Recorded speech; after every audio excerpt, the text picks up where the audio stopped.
Қазақстанның табиғаты қандай әдемі.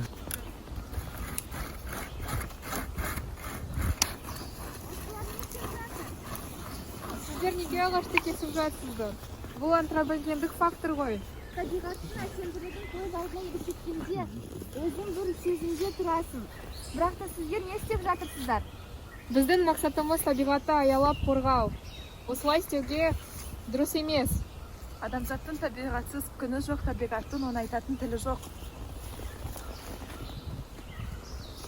Осындай ағашты жартысына дейін кескенде оған микроб кірмеу үшін және де ол қайта өсу үшін осындай матамен орап қою қажет. Сіздердің арқаларында мынадай ағаш бөлініп жатыр.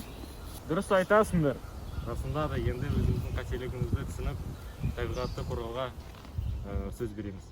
Енді біз табиғатты қорғаймыз, аялаймыз. Бір талды кескенше 10 тал ек. Біз табиғатты аялауға үлес қосамыз. Тал тамырын тереңге жайып, қанша жыл тұрса, сонша уақыт жұртқа сая әрі сауапты болады. Әсіресе жеміс беретін бақ, көлеңке болатын бау өсірген жақсы.